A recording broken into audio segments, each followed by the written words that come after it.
Welcome to another episode of Search News You Can Use with me, Dr. Marie Haynes. This is episode number 126, recorded on April 1st of 2020. And we're in the midst still of such a strange time. I know that many of you who are listening to this are in really a serious situation. I'm really hoping that most of you are healthy, but the biggest concern is we're still getting so many reports of people losing their jobs, of SEOs losing clients, of businesses closing. I saw one stat today. I'm not sure if this was just in Ottawa, Ontario perhaps, or whether it was somewhere in the States. But it's predicted that 30% of businesses that close because of coronavirus will not reopen again. And that's a little bit of a concerning fact. So my hope to you this day is that I can provide you with some news in terms of SEO, something to just sort of take your mind off of what's happening in the world with coronavirus. And hopefully, I think there's some really good, interesting stuff in this week's episode. I'm really interested to talk about this article that Bill Swalski wrote regarding how Google could be determining who the author of content is, using something called author vectors, which is really interesting. Search Console has a couple of new features, nothing terribly exciting. There are lots of changes in terms of Google My Business, so we'll get to that in a minute as well. It's been a little while since we talked about an algorithm update, and I'll skip to the end. I don't think there was a big algorithm update, although a number of people are talking about potentially March 23rd being a significant update. I believe there was an article on Search Engine Roundtable following March 23rd, I think was a Monday, and so following that, Barry Schwartz had commented that a lot of people were talking about seeing significant changes in their search traffic. And as always in the last few weeks, it's really challenging to determine, did Google change something here? Did the way that the world searches change because of coronavirus? So when we looked at our client data, we noticed that a lot of our clients were seeing a very significant improvement in traffic starting March 23rd. And that's really encouraging. I'm not all of our clients, and a lot of the ones that did see improvements in traffic, they're nowhere near the level where they were at before coronavirus impacted their business. And in some cases, the increase in traffic doesn't necessarily mean an increase in revenue. It's often people trying to figure out, are you even open? What's your phone number? Just things like this. So, but still, it's good to see some encouraging signs that a number of websites were seeing improvements. And so initially, if we were going with our usual criteria of determining did Google do something here, we would have called March 23rd some type of a Google update. The thing is, though, when we look at the vast majority of these sites that are seeing this sudden growth on March 23rd, they're also seeing the growth in Bing as well. And so I think it's very unlikely that Bing and Google, changed their algorithms in the exact same way at the exact same time. So I think this is more likely to be reflecting just a change in how people are searching at this time. Now, we could do further investigation into this. Usually when we think that Google has done an algorithm update, I'll spend several days analyzing certain keywords that have dropped, patterns that we can find in businesses that saw improvements or that saw hits. But given that we think this is more related to coronavirus, I'm not going to be spending that time doing a deep, thorough investigation just yet. That could change, though. We may see next week, if it becomes really obvious that Google has changed something, then we'll do a little bit more of an in-depth investigation. It does also look like we discussed with our team whether there was an update on March 27th as well, and really it's the same story, that sites that are seeing improvements or declines are seeing the same sort of thing in Bing traffic as well as Google traffic, and so we don't think that Google put out some serious core update or something like that. With that said, we have a few clients that saw some very interesting changes. One of them that I've talked about a few times has been ranking really well for this post that they have on do-it-yourself hand sanitizer. And they have other articles as well for at-home remedies. And they're not, they're good articles. I don't think that they're harmful. I haven't read every single fact in them, but I think for somebody who wants to make your own hand sanitizer at home, it's a fairly decent article. What we noticed is that a lot of these articles are dropping off of the first page. And so we initially had said, maybe Google tweaked some dials in terms of trust. Maybe we know that Google is trying to make it so that people don't profit from the tragedy that's going on in the world in a way that is just distasteful. I don't think these posts on hand sanitizer were distasteful in any way, but I think you can see what I'm getting at, that it's possible that Google has made some changes so that if you're writing on coronavirus, on things related to coronavirus, on home remedies, on things like that, that you're much more likely to rank on the first page if you're seen as an authority. And so this is possible. Is this an algorithm update? It's hard to say.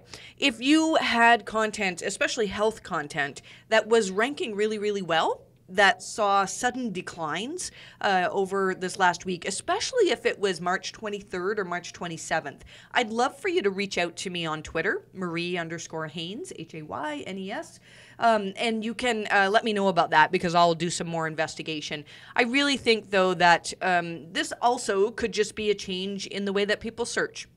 I noticed that right now, if you do a search in the United States for a lot of like DIY hand sanitizer, one of the posts that tends to rank really well is an article from Healthline, and we know that Google really likes Healthline. They tend to reward their content, and so I still am leaning towards saying that what we're seeing right now is just drastic changes in search patterns that are very, very hard to interpret.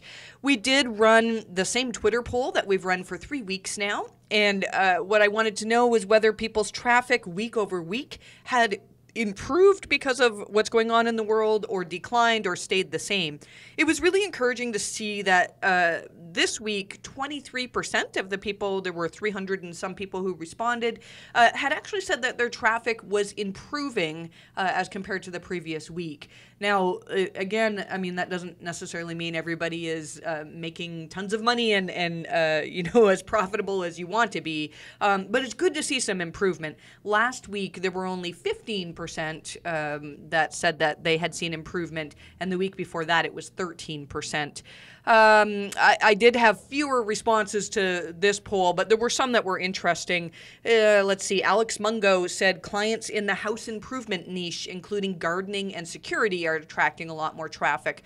And again, I think as people are stuck at home and they're trying to figure out what to do all day long, a lot of people are turning to gardening at this time of year. We have a couple of clients that are in that sort of niche that are seeing incredible increases in traffic, and some of those, one of those on March 23rd saw, I want to say like 100% increase, which was just insane. And so I really wish I could figure out what, it was a Monday and maybe the world just kind of got used to saying, look, we're stuck at home with this lockdown or quarantine or whatever it is you're on. And so people just started, I think for me personally, it took that long to get over the shock. Not that I'm completely over it, but I had a good week or two period where I just didn't know what to do. And we didn't make any big purchases at that time. Whereas this week, we're looking at like, my husband's redoing our stereo equipment in the living room, and we're looking at doing some home improvements, not crazy expensive home improvements, but things that we could be working on. So if you have a website that fits into that niche, that's a really great thing. And maybe you're going to start to see some improvements in conversions over the next couple of weeks, hopefully. Alex Harford replied that he has clients that are down 40% and he has clients that are up 120%. And so, let's see, one of his DIY clients went from down year over year to 60% up over the weekend. It just, things are really, really out there. And it's very, very hard to interpret traffic patterns at this point. So I think that's all we'll say there, other than there's one other poll that's in newsletter as well. John Doherty from Credo asked people, have you seen a lead drop since 3 weeks ago? And 72% said yes, that they're seeing a drop in leads. We have a drop in leads at MHC, but not tremendous. There's still requests for help that's coming in. And we still have a significant waiting list. I don't say that to brag. I even hesitate to say that because I know some of you are sitting at home without any business.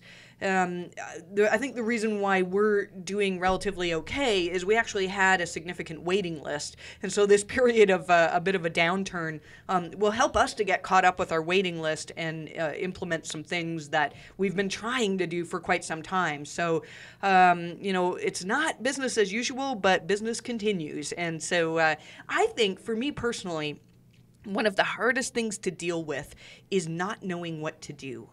I sit at my desk and I go, okay, we could be selling this, we could be working on this, we could be doing this. And I've realized, we have a really good thing in this business that we've put together. And my goal now is just to keep refining our business and to come out of this at the other side as a much stronger business than when we went in. And so I think we're going to get there. Like I said, I went through a down period, but now I'm really excited about growing this business. I just really hope that we all stay healthy and that this is over sooner rather than later. If you do need to close your business, there are a lot of questions that people have in regards to what do you do in search. So Google has put out an announcement with a post that talks about some do's and don'ts for what to do if you are considering closing. If your situation is temporary, you really should not take your website offline. Google's got a whole post that talks about some of the things that could happen if you do that. And some of them are very obvious. For example, your potential customers won't know whether you've closed or whether there's just an issue with your website. And so it's good to have information for them on there. But there are other things to keep in mind as well. If you completely close down your website, make it so that it's, not functioning, it doesn't resolve at all, then you might lose information in your knowledge panel. If you have a knowledge panel, things like your contact phone number, your site's logo, those are all pulled from your website. And if your website goes down, then you may lose that knowledge panel. Google also says that you'll lose your Search Console verification and all of the reports that you get in Search Console, you're not going to have that information. And then the other thing, too, is that if you've been gone for a long period of time, it can take some time for Google to put you back into the index and start ranking you properly again when you do decide to come back. So Google's recommendation is there's a few things, and we've laid these all out in newsletter, mariehaynes.com/newsletter, and this is episode number 126. You can read all of the recommendations from Google in there. One of the things that I think most of us should be recommending to our clients is that you have some sort of a banner or a pop-up that I think we use I think it's called a hello bar at the top of our website, just to say like, hey, we're still in business, this is the situation. Or maybe we're not in business, or we're temporarily not taking new calls until, May or something like that. So it's very important to communicate to people exactly what's going on with your business. Google had an interesting blog post yesterday talking about health sites writing content about COVID-19. And I found it, at first I was like, oh, this is really great information, but it doesn't really tell us a whole lot. It says that Google's working hard to surface authoritative information. Now, this may be connected to what I was just talking about with our blogger who was having content on hand sanitizer, making your own hand sanitizer at home. It's possible that Google has recognized, like, oh, there are actually authoritative health websites that we recognize as more of an authority that we'd like to rank their content better. And it wouldn't surprise me if Google's made changes, and maybe not even made changes, but if the algorithms are now able to figure out that people who talk about hand sanitizer, that's actually a health topic, whereas before it wasn't. People talking about protective masks, that maybe was classified as something other than related to viruses at this point. And I think that search can change as Google figures out where they need to surface the authoritative information. This reminded me in this document of a document that I refer to a lot called, it's by Google on how they fight disinformation.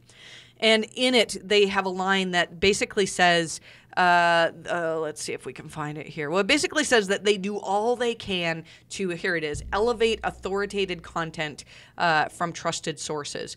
And so if you are trying to rank for medical content, it can be really tricky if you're not seen as an authority. I'm going to talk at the end of this episode of the podcast. There's a good question on EAT, and I'm going to talk even more about, why this matters and how much it matters and why it doesn't matter sometimes as well.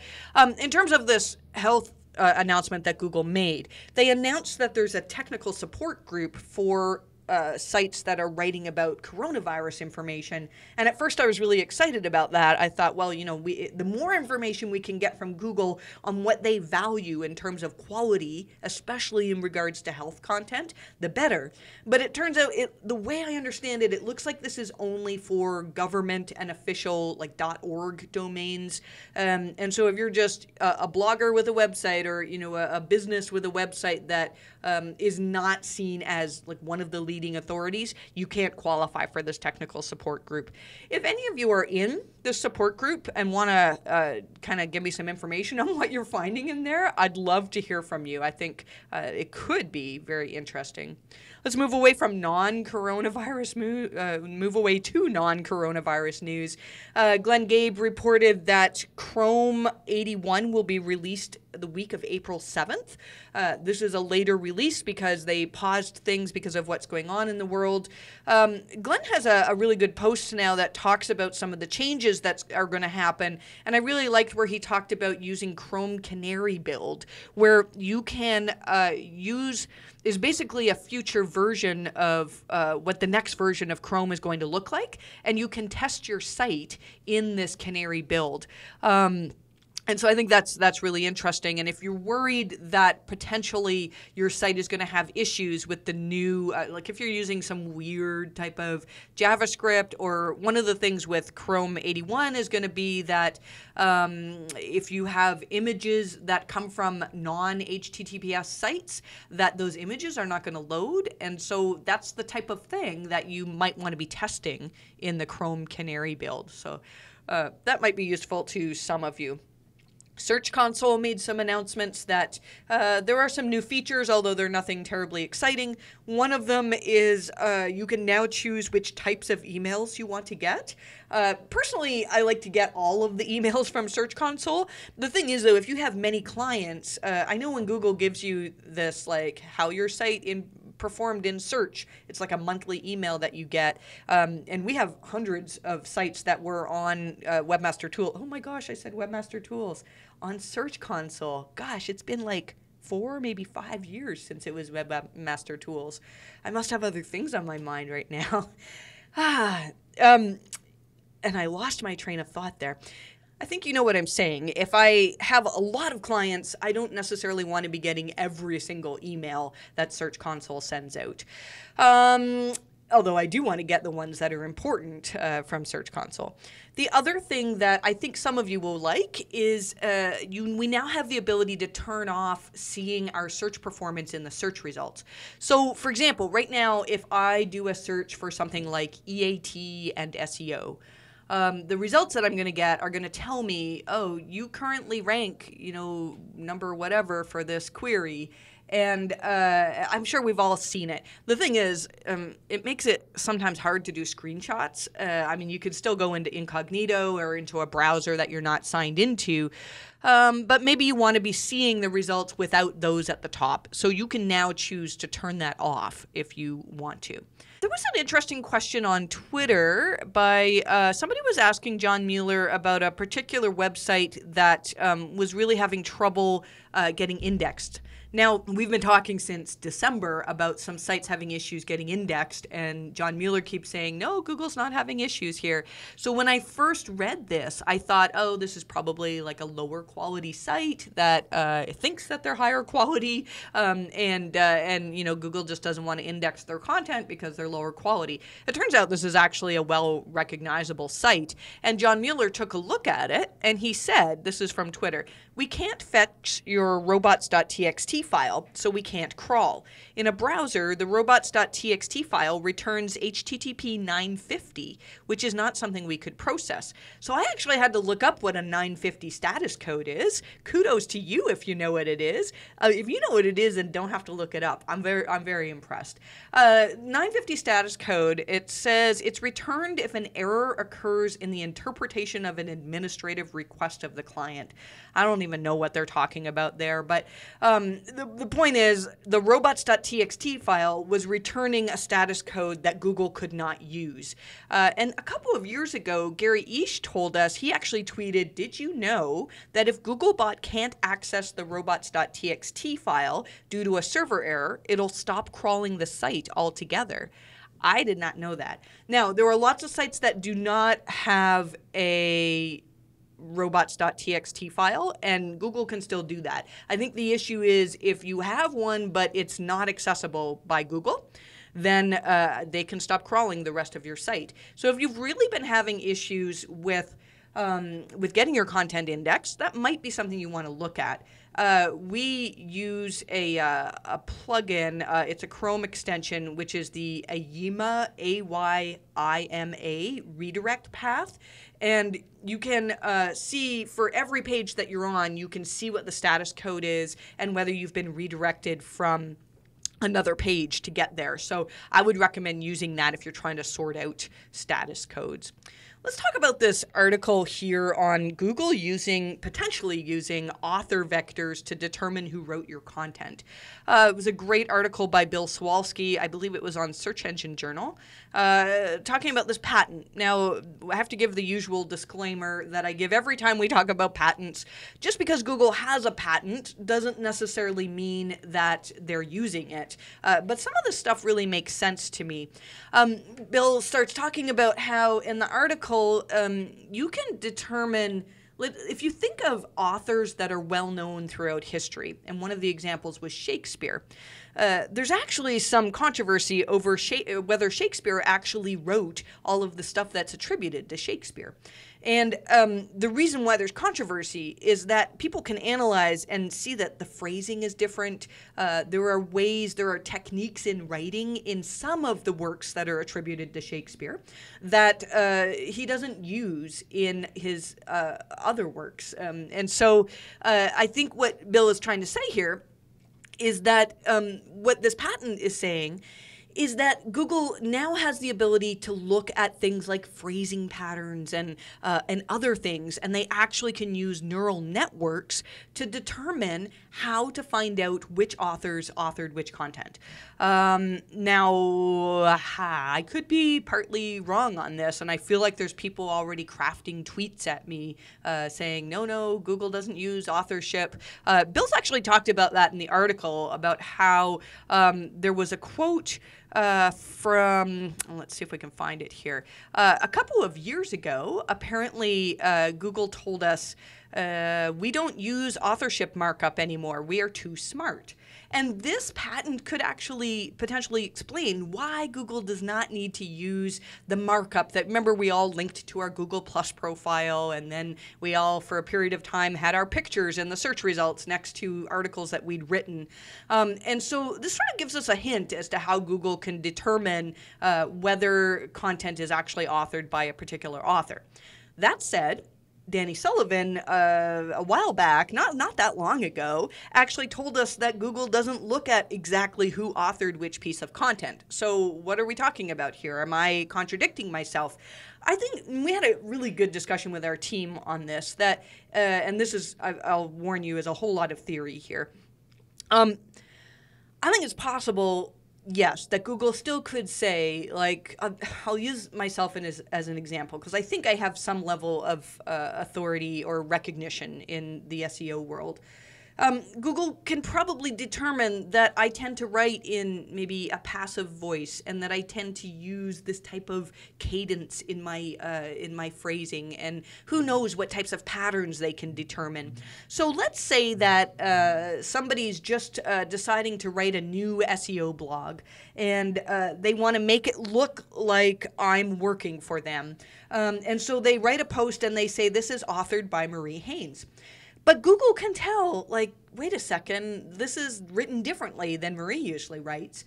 I think it's possible that Google could use that as a trust factor in saying, look, this website is claiming to have an authoritative author, and maybe in another case, they're claiming that this post was written by Dr. So-and-so, but it doesn't match the patterns that we recognize from that doctor. Now, I think there's also another possibility that this is not even about recognizing which authors write which content, but rather about recognizing whether content is truly expert written. So somebody, there are different phrases that a true expert will tend to use, and there are phrases that people who don't really know topics well will use. So who knows exactly how Google's using this? I would love to get under the hood and learn more information about how this is potentially a part of Google's algorithms. I think the take-home message here is that it's really hard to fake EAT. It's really hard to, that seems like a complete oxymoron, to fake authenticity. And we've had clients try to do it. We've had clients that, against our advice, have put a doctor's name on their content when that doctor had nothing to do with that content. And I can't think of a case where I really felt that helped, but I could be wrong on that. So I thought that was interesting. I'm going to be keeping an eye on any news surrounding that patent, because I think it could give us some clues as to how to better write our content. We talked earlier about how your site may be removed from search if it's not functioning for a period of time. Mark Preston asked John Mueller on Twitter, John, if a site goes down, how long does it need to be down before it starts to have a negative impact on the rankings? John's reply was, depending on how it goes down, we can start dropping URLs after a couple of days. So that means if your site is down, it's not functioning at all, a couple of days later, Google might just start taking those out of their index. He said this happens on a per URL basis, and when it comes back, often we can catch up quickly again too. So that's good to know. So yeah, lots of stuff today about removing your site from search. Really, if you are thinking of removing your site, if there's any chance that you're going to want to have it back on again, we would prefer that you don't remove it from search, but that you mark it as temporarily closed. And again, there's a whole bunch of stuff in newsletter on how to do that.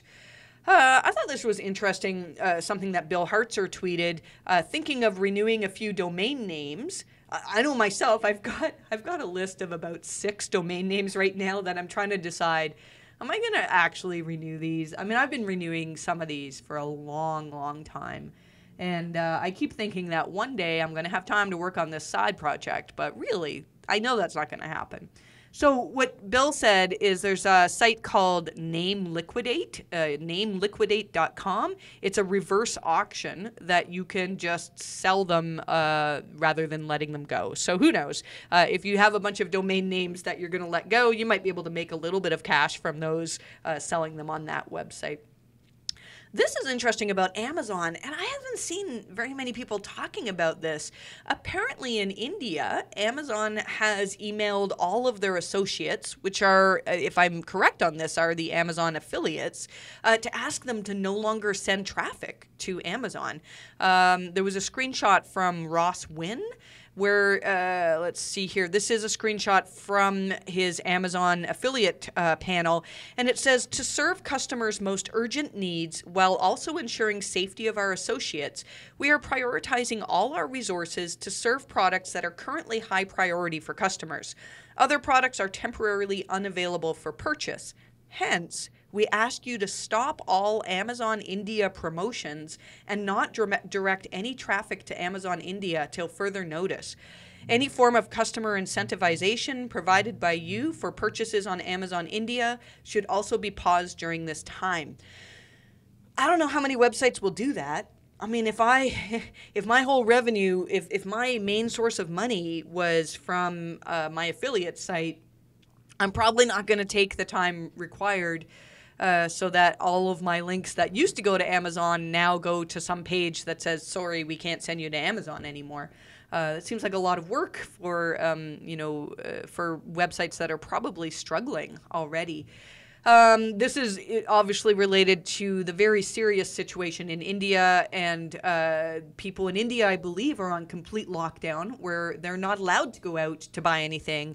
And so it's very important that sites like Amazon most likely is the #1 provider of staples for people who are on lockdown. So I don't know if this is going to happen in other countries. I would imagine that if American affiliates start getting this message, there's going to be quite a big deal made about this. So far, this seems to be just in India. We heard maybe rumors that Amazon Italy, this was happening as well, but I don't know that for sure. In terms of local news, we have lots and lots of information in our newsletter.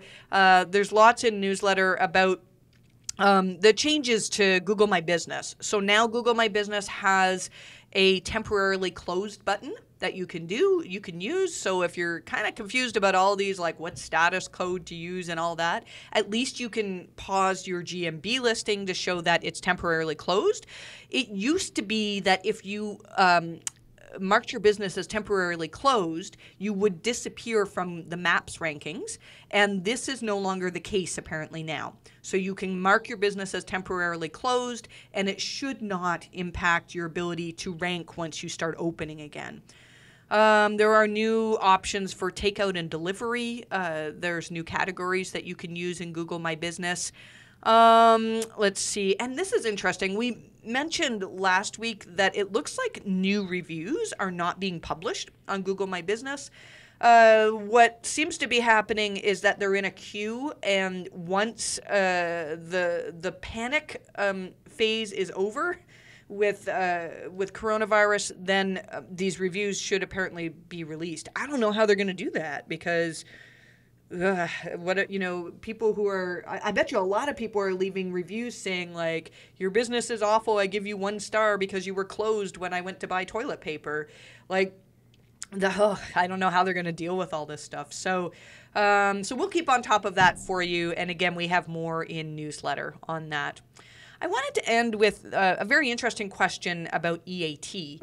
This question comes from Michelle on Twitter, and she was asking why a particular website had pages that were ranking #1, and in her opinion, there was bad content on these sites. She says, question for podcast. Is there anything you can do other than wait if an affiliate site has poor EAT but is still ranking well? Any way to report a website or to get Google to manually audit? So I took a look, and I'm trying to do this judiciously without giving away anybody's websites, but the term was about drug rehab, basically. And the phrase here, if you were doing a search for, say, drug rehab centers in a particular state, that the site that tends to be ranking well for these is probably not the best option for a lot of people.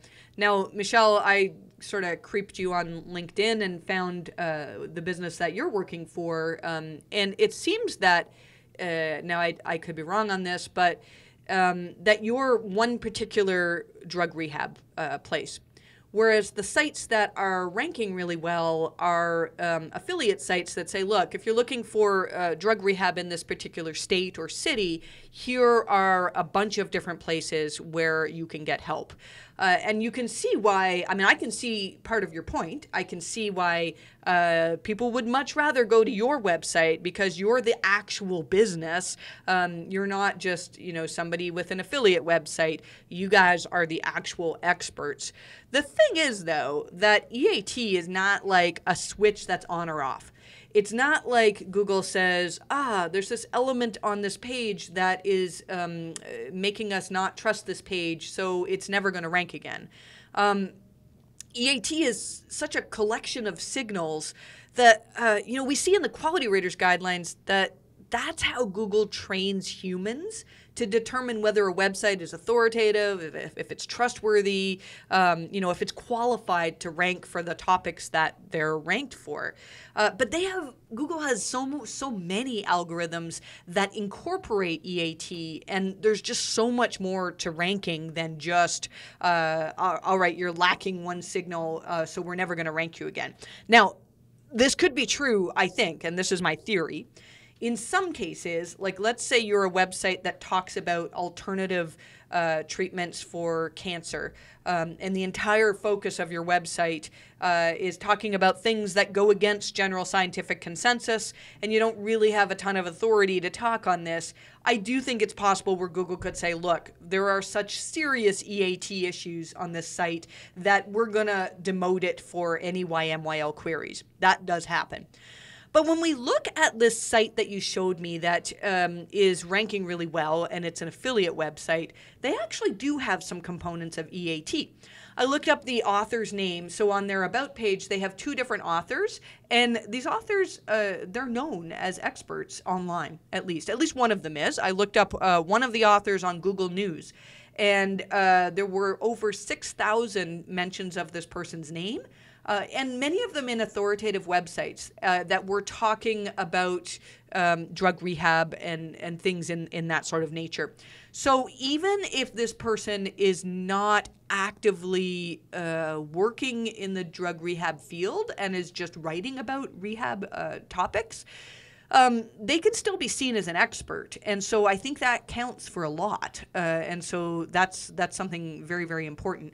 Now, it does look like, I think one of your concerns was that they're not showing clearly who that they have affiliate agreements with companies. I mean, there are some elements here that I would look at and go, yeah, maybe this is not great in terms of trust. But again, I think that some elements of the authoritativeness of this author can outweigh other components on this website. So it does look, though, like when I looked at their traffic in SEMrush and Ahrefs, it looks like they've seen hits with core updates, so they're not ranking for everything. But your concern is, I'm sure, if you're doing a search for, again, drug rehab and your particular state, and I did this for one of the states where I see you're actually ranking on page 1. And I see that you're in the maps results, and that's what you would expect to see. If I'm somebody who's looking for a business like yours, I'm probably looking for local results, right? If I'm not looking for one particular business, if I didn't set out to go, I've heard about such and such drug rehab clinic, and this is where I want to go, and that's what I'm searching for, but rather I'm doing a search for things like what are the recommended clinics in this particular state or city, I'm more likely to actually want to see a list of different clinics. So I talked about this in the past before, something that HubSpot did years ago. They were trying to rank for best CRM software. And they noticed that when they did a search, the results that were listed organically were all websites like PC Mag that were talking about, here's a comparison of all of these best CRM softwares. And so what HubSpot did at that time was they made a comparison page. And they said, look, we're ranking ourselves number 2 out of all of these different softwares, and here's why. And there's more to that story. Now, I just did a search, and they're not actually ranking on the first page anymore, but I don't know how up to date that page of theirs is. So what I'm trying to say in all this is, and I know I'm kind of getting away from EAT here, I think this is less of an EAT issue and more of a relevancy issue. That Google has figured out that when people search, they're more likely to be looking for comparison sites as opposed to one particular business. Now, in some cases, you can get around that by making a post that compares you against your competitors, but I can see why in many cases you wouldn't want to do that. So it may not be that their content is dramatically better than yours or that their EAT is better than yours. It might just be that Google is determining that more people are trying to search for a list of rehabs they can go to as opposed to seeing just one particular business. Hopefully that makes sense. I'm not sure if that's helped or not, but it's always an interesting topic to spitball on how we think Google is using EAT. I'm going to end the podcast here. I just put it out there that we're still booking traffic drop assessments. If you do want to hire the MHC team, you can reach out to us at help@mariehaynes.com. And we do have some availability for site reviews still. And I really hope everybody is coping okay and getting through this. In our newsletter, we have several places where people have offered to give free SEO help to businesses, to do calls with SEOs who are just struggling with social distancing at this point. The SEO community is really, really coming together. So if you are struggling, I'd encourage you to read some of those good stories in newsletter. With that, I'm going to end things, and I do wish you the best of luck with your rankings, and we'll talk to you next week. Thanks. Bye.